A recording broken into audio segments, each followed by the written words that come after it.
হ্যাঁ, দাঁড়াও দাঁড়াও দাঁড়াও। এত সুন্দর মালা বানাচ্ছ, তৈরি করছো, কি ব্যাপার? আজকে কি হচ্ছে?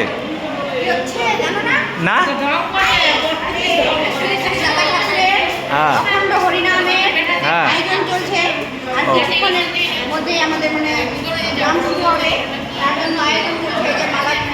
ও তাই জন্য এত সুন্দর মালা নাকি? বাহ, খুব সুন্দর তো। কতক্ষণ সময় লাগে এই মালাগুলো বানাতে? তিনটা বানাতে হবে। ও, তাহলে কবে শুরু হবে এটা? 8টার দিকে শুরু হয়ে যাবে না?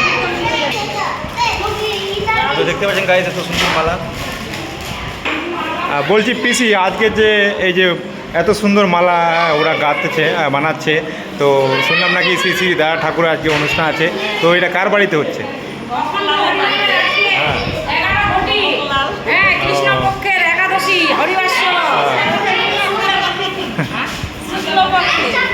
জায়গাটা কোথায়? জায়গাটা গড়গজ বৃন্দাবাড়ি না? খুব সুন্দর তো। বলছি বৌদি, তোমাদের বাড়িতে হচ্ছে নাকি?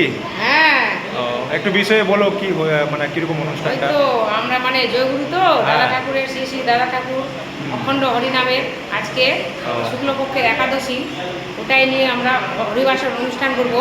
হরিবাসর অনুষ্ঠানে কারা কারা যোগ করবেন আর কি একটু কারা কারা যোগ করবে? ওই যে ধরমপুর থেকে ভক্তবৃন্দগণ, কালীবস্তি শাহাপুর থেকে, বলদিয়া ভাষা থেকে, শীতল থেকে, এই আর কয়েকটা গ্রামের আর কি ভক্তবৃন্দগণ আসবে আজকে। বলছি অনুষ্ঠান শেষে আবার শ্রী শ্রী দাদা ঠাকুরের প্রসাদের ব্যবস্থা নাকি? হ্যাঁ, ভোগের ব্যবস্থা করা হয়েছে। ভোগের ব্যবস্থা করা হয়েছে না? খুব সুন্দর। আপনার শুভ নামটা? মিলন কুমারী সিং।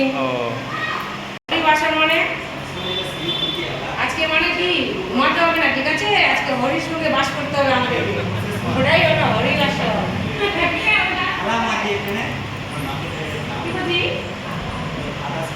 তো দেখতে পাচ্ছেন কত সুন্দর ফুলের মালা।